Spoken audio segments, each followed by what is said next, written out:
Hi guys, this is Daniel Alexander Cannon here on Logic Before Authority.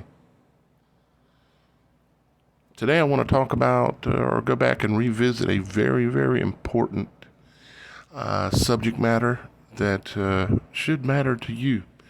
No matter what religion you are, no matter what you believe or don't believe, let me show you a few things, and it relates to really about everything we've been talking about in most of the videos going back a long time.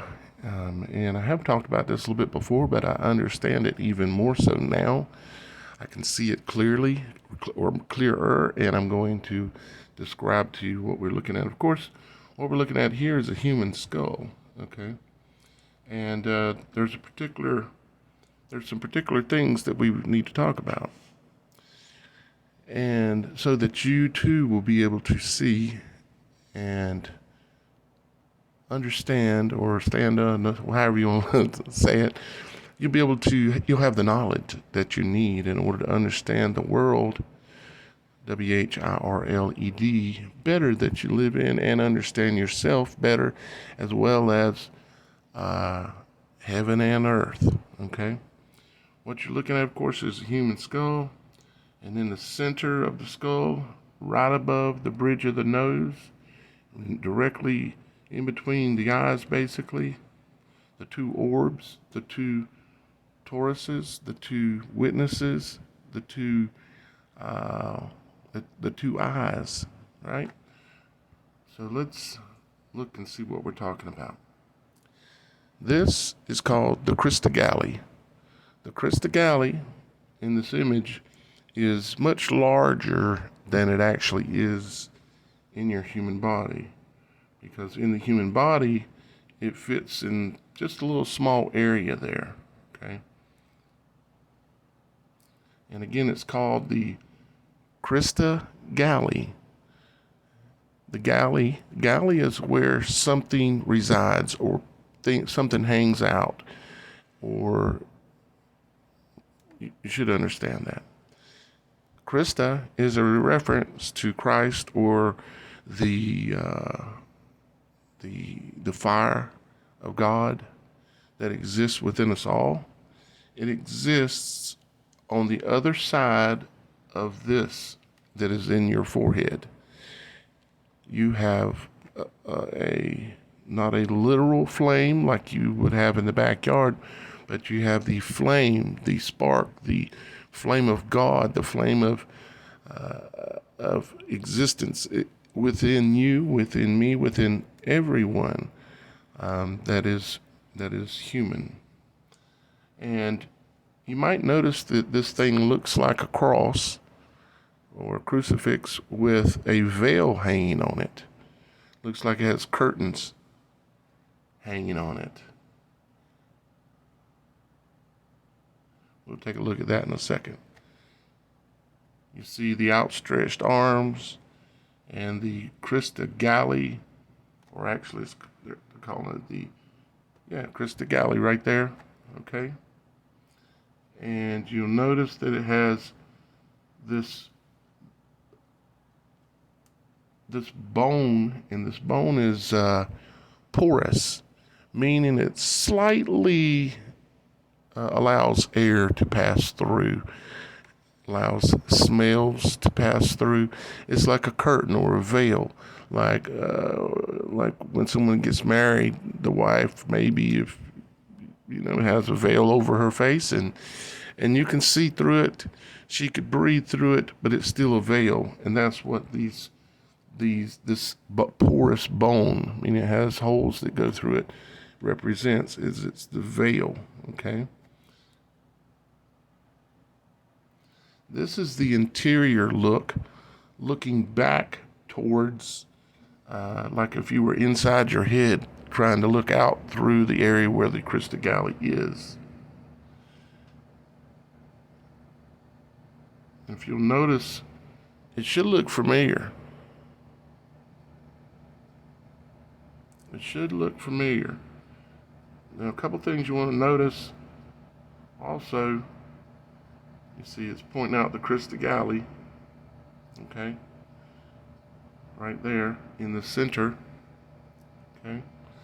And when I say it should look familiar, it's because it should. And it's not profane. It is a point of creation. Okay, let's see. Down here at the bottom, you notice it says lesser wing. The lesser wing, if we come back over here, has to do with the veil. The veil, which is two curtains. Okay, there's a lesser veil and there's a greater veil, or a lesser wing and a greater wing. And both are represented here.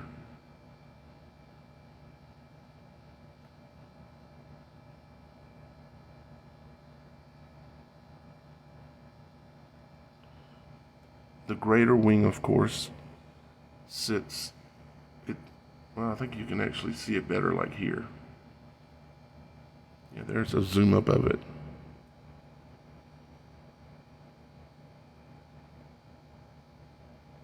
Now, I know what some of you are thinking it looks like, and it does, because that is true.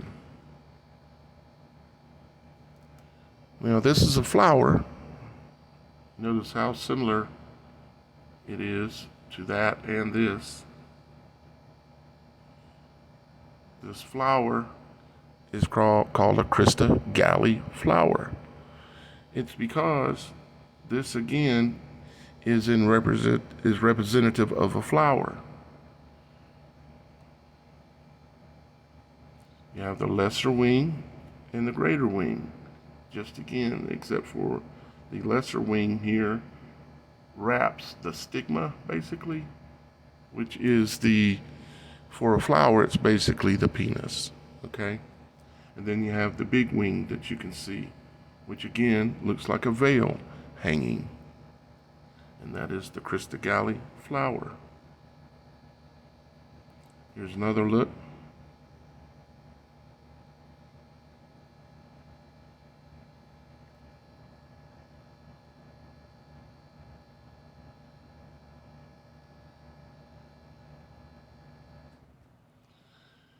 It's how God makes things. He makes things in the image of. Just how how Scripture says we are in the image of God. That is true. But there are many other things, and pretty much everything in this world is in the image of God. When it's alive and when it's growing, and even the earth itself, the world, WHIRLED, world. And if you're new here at all, which I doubt, because there's almost no one never new to this channel because of how shadow banned this channel is, and the fact that this channel is not monetized and I don't make anything from YouTube.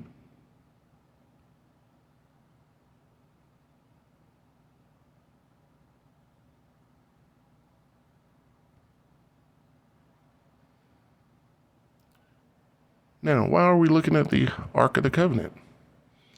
Well, because again, it's in the image of the Holy of Holies.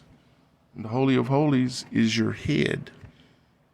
Okay, like with the tabernacle that was of course, that Moses built.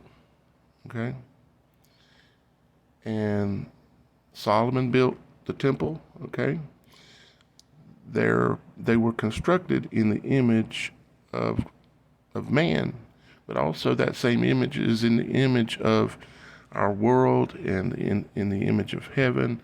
And you may say, well, that just sounds crazy. Trust me, if you go back through all my videos, it won't sound so crazy anymore.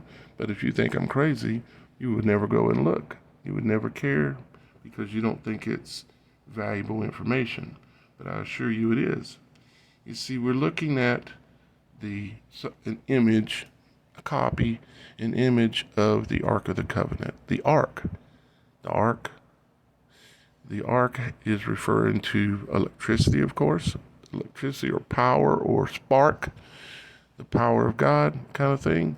It's referring to that, but it's also referring to other things such as geometry, particularly geometry of the wings of the cherubims that sit upon the mercy seat, facing in upon each other with their wings, again, wings, We're talking wings again. We're talking the greater and lesser wings.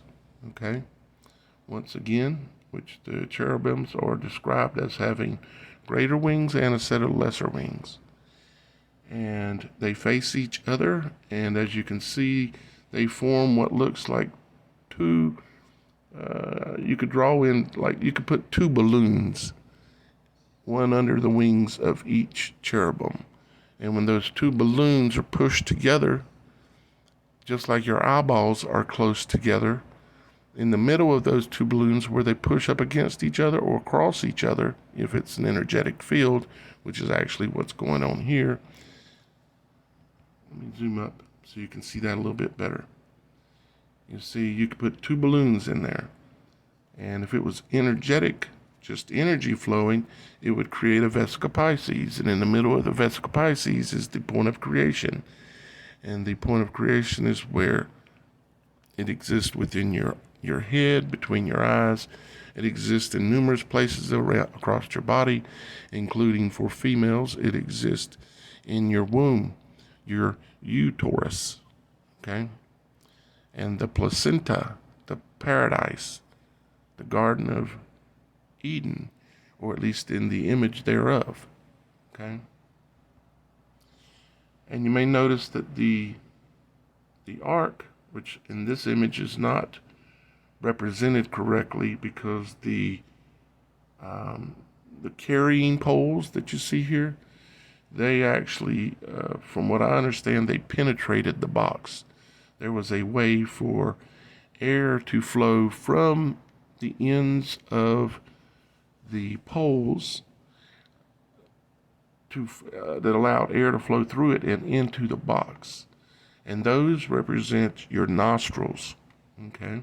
And the two poles on one end would press up against the edge of the veil that existed in front of the Ark of the Covenant, in between the Holy of Holies, at the back of the temple, or at the top of the temple in the case of a human body. And then air from the outside of the veil would pass through, which again has to do with why they had the candlesticks and the incense coming up, because it would be passed into the box. And to understand this even better, you have to understand what the box is made out of. The box itself is made out of, I believe it's called, oh gosh, I should have refreshed my memory, but I'm going to pronounce it wrong. Akara? No, it ain't Akara. It's a type of wood that can be found on the mountains in Israel.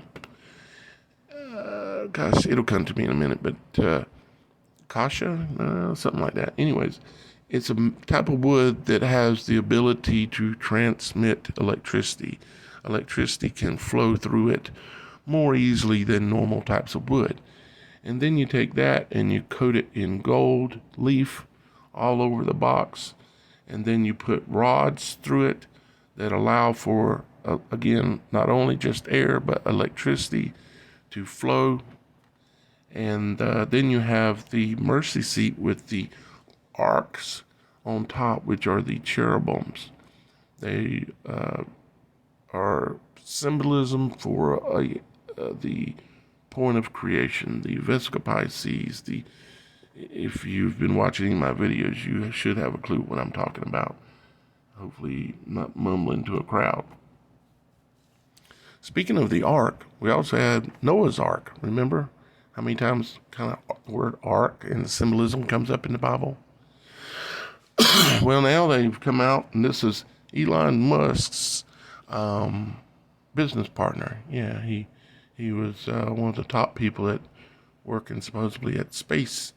X being the simplest image of the mark of the beast, the letter X, which is why it's an obsolete Hebrew letter, meaning they don't use it anymore, supposedly. We have what's called the boat. It's a boat called, well, you guessed it. It's called the Ark, and they're technically calling it the Ark One. And so it's a fully electric boat. and it's being manufactured by, again, I forget the guy's name, but he worked for worked at SpaceX, so the story goes. And they built him a boat. They built him an ark. The blasphemy just continues on. Yeah, see, Ark One, first of its kind, 500 horsepower and 40 miles an hour. This is just some of the specs. You can see the symbolism for the ark or the wave sign, which is frequency, if you understand that much at all. Just some of the dimensions and details about it. Thought I would share it in case someone's interested. You could also look it up for yourself as well. Okay, so let's look at this. Let's start down here. I'll show you the one at the top in a second because it's really cool. So, talking about how things are built in the image of. You see the tree stump on the left with the way that the lines in the tree stump in the tree grow. And then if you look at the bottoms of your feet, or the furthest extensions of your arm, which is your hand, which is your fingerprints, and your feet print, you will find that you have similar imagery of a tree. And of course, if you look on the right, you can see a river network. Excuse me, a tree branch. We'll look at river network in a second. And you can see the lung. And you could also see grapevines. You could also see many other things that show you things within you that are of the image of things without you. And they are all in the image of God. Here's some leaf veins, some human veins, and a river network. Just like the waters flowing through the rivers, the waters flow through your veins. Yes, it's blood, but it also is water. Now we're going to look at the tree of life and the human placenta. The tree of life, let me show you the tree of life in which is said to be in the Garden of Eden. It's the human placenta. This is the placenta that's in the uterus, which is, where the baby grows and the spark of life comes into him, and he is born into this world, coming off the water into this world.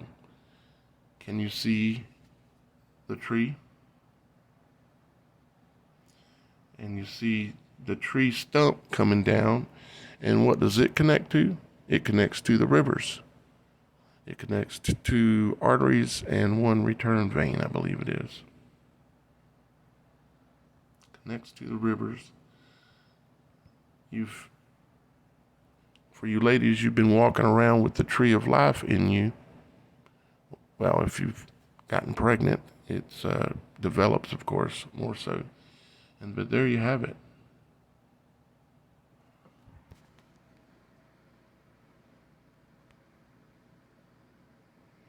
And no, it's not gross. No, it's not profane. Can you see the tree of life? And you say, okay, that looks like the tree of life, but what can be learned from it? Oh boy, you got some videos to go backwards on, and we're going to be making some more videos in the future discussing it.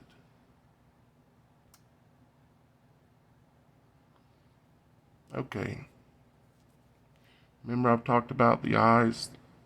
Remember we were just talking about the eyes, the two orbs that are in your head, and right in the middle between the two orbs is the Crystal Galley, which is where the veil is at, which is why the forehead is talked about in the Bible, and why the eyes are talked about being single eyes.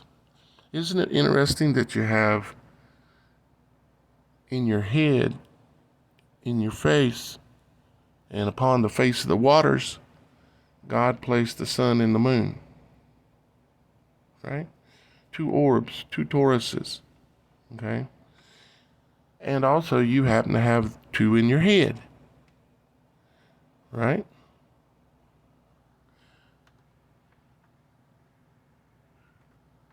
But do we have any indication that the sun or the moon or any of that has anything to do with being an eye? Well, yeah, and I've been telling you about it for years.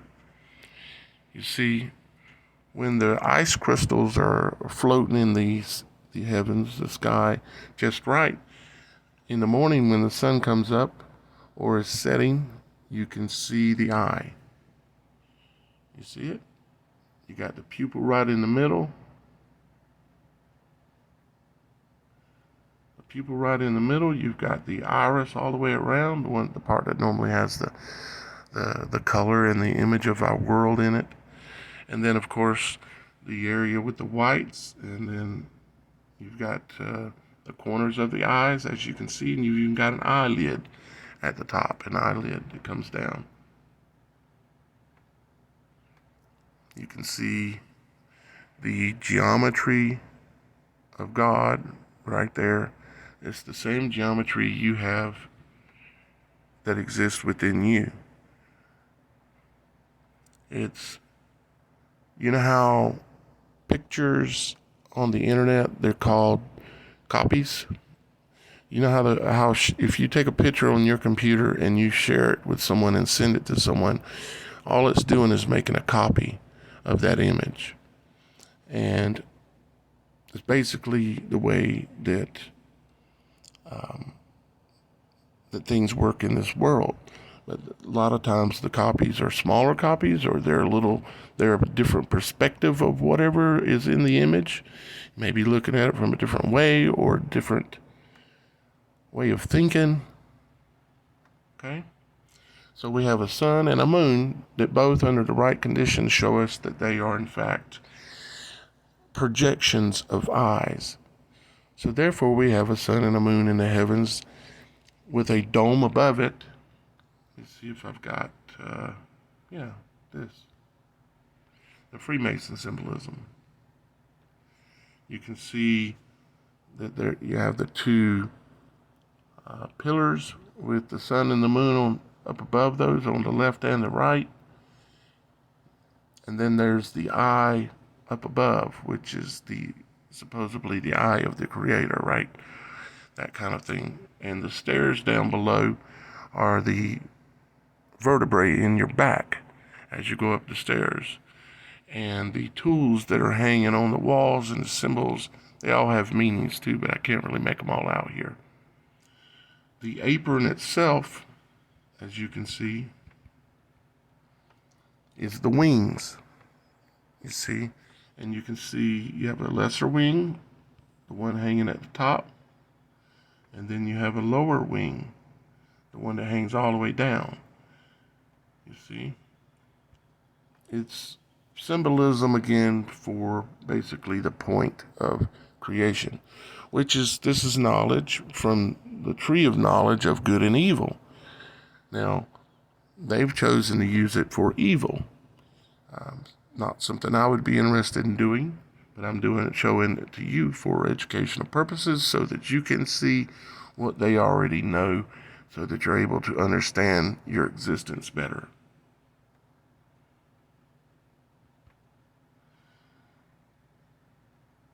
This imagery here is showing basically the psychological growth of the human, and also not just of the human, but of the world and everything related to it. You notice on the right hand side it says the world of the body. Right there. It says the stone cutter enters the rock, the world of the body. Why does it say the body? Because the earth is basically the body, the ground, laying on the ground, the soil, just like when we eat things and we go poop, it turns back to soil. It turns, just like if a bird craps on the ground, it turns back into soil. And weak to pick up that same soil, and it just looks like dirt. It's because everything goes back to the soil, to the clay, because everything is made of it. And this is the lower level in which basic tools and understandings can be had. And then as your knowledge grows, you become, in Freemasonry, you become, they call it the Plum Level, which is basically the level of the, what do they call it? The craftsman, yeah. It's understandings of what you're looking at, okay? And understandings as to why those tools laying on the floor would be used at this level of understanding. And then when you get up here you got Jacob's ladder, and you've got symbolism for many of the things I've talked about over the last years. And in the background you can see the Freemason sign, which all has to do with the reproductive system, the male and the female. If you can see it in that image, you can actually see a image of a male and a female having sex. But most of you can't see it at the moment. But if you look at it, just a normal Freemason symbol, that is a man and a woman having sex. Because what are we talking about here? We're talking about creation, generations. We're talking about the image of everything. This is just a simple image that I thought I would share with you from, it's an app that's on my phone, and it's a weather app. And of course, when you open up that app, you get this symbol that comes up real quick. And most people would think it's water going down a toilet, or maybe image of a hurricane. But actually what it is, it's the image of our world. Because we live in a world, WHIRLED, not WRLD. That spelling was used to keep you stupid. And me stupid. And it worked for a long time. But no more. No more. This is the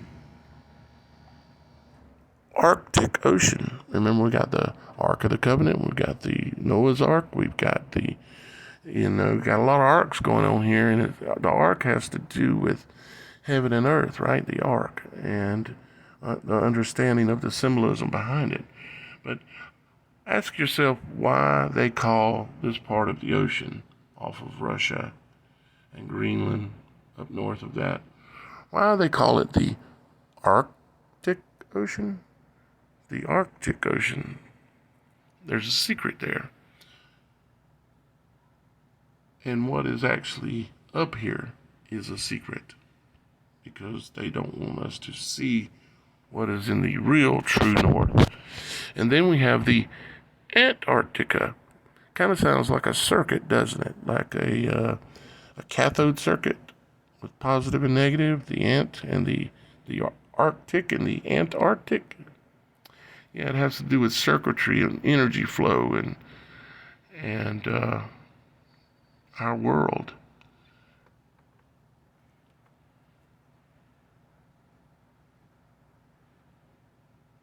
What do you see? Do you see a vase? Or do you see two faces? Or do you see the image of our world? Do you see the image of a Taurus? Eye of a storm? All the answers are right on us. I reckon this guy's wearing what looks like 3 eggs on top of his head. It has to do with his graduation to be considered basically a master of all knowledge kind of thing. And the 3 coronas, or the 3 crowns, has to do with the levels of understanding, just like I showed you the 3 levels of the Freemasonry symbolism just a minute ago. And the fact that it's in a conical shape, again, it has to do with the egg. It has to do with creation, generations, It has to do, really, it's related to everything we've just been talking about.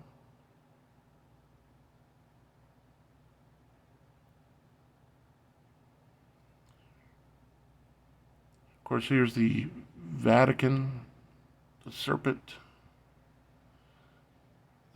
head, the serpent's crown, the conical dome, the beehive dome on his head, and the serpent's body running back.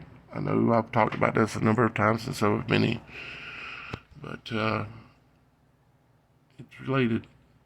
It's all tied in. All of it is amazing. And one of the things it's tied into is, again, understanding that the human body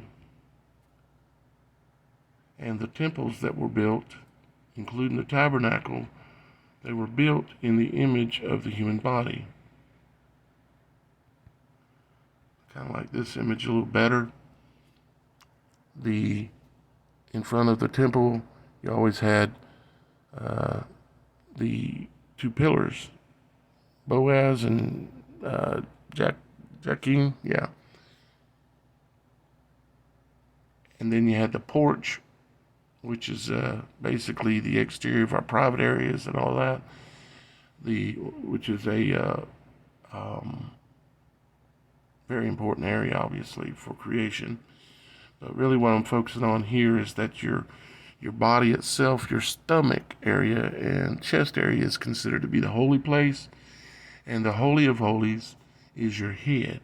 And as you enter the Holy of Holies and head towards the back, you end up having a veil there, and you end up having two candles, the two eyes, the two witnesses, and you have these incenses that are letting off aroma that pass into the Holy of Holies through the veil, or in your case, through your nose and through your eyes, and then passes into the area of the Crystal Galley, the area of your body that God exists within you, literally. I do hope that makes sense, and I'm going to go back over here real quick where we started out at. Fast review, right?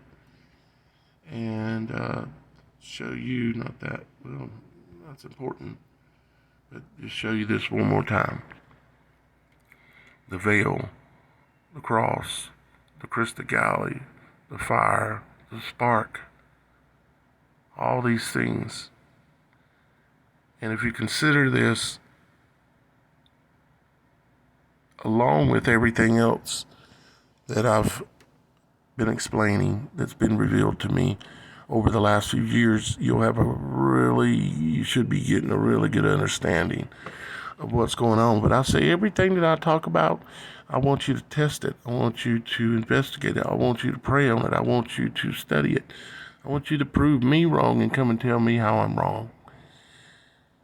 Because I don't know everything, and I'm still learning just like you, and I'm bringing this knowledge to you as I understand it and sharing it with you. And right now I'm hoping as well that you will share with me, because I am not in a great place right now. As many of you know, I'm still in a hotel. At this point, it's a roach motel. It's a little safer than the last one, maybe. But I've got to somehow get out of this situation. I need a camper trailer to live in. I need an RV or something. I need an apartment, or I need something. Whatever God is that is wanting me to have, I believe that it's one of you that is going to bring it to me or make it available to me. It's how God works. He always has. He's always taken care of me. And I know, because I'm going through these trials, I'm being shown things. I'm being made to understand things, because only through winter can you appreciate spring. And only through trials and tribulations can you understand, because if everything is always great, who's going to be looking for anything wrong? who's going to be thinking I need to learn more if everything is always great?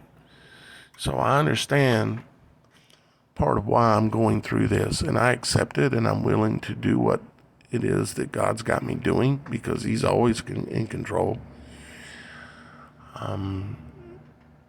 But I do pray for one of you or some of you to listen and help me along as a brother in Christ or a sister in Christ would do and should do. And just like the way I am helping you along, helping you understand these things and clarifying them and continuing even in some of my worst days, you might say, continuing my work. All the links down below, including my address where you can mail me letters if you want to. A number where you can text me is down below. And also all the links to different ways that you can contribute to my work. And I know many of you have in the past, and I greatly appreciate it. But I hope that you will, even if it's just $1 or $5, will continue whenever you can. And that's only when I ask, is when you can, is to help me continue this work and allow me not to have to go sleep in the woods, which is not too far off if things continue. I love you guys. I know many of you care for me and love me. You've told me many times in many ways in the messages and contributions and letters in the mail, and I've still got all your letters. And unfortunately, I haven't had time to reply to every letter that come in the door. But you better believe I got them, and I've still got them. Even though I lost most everything I had, I still have my letters. I love you. Our Father in heaven loves you. And we'll talk to you again real soon. Bye for now.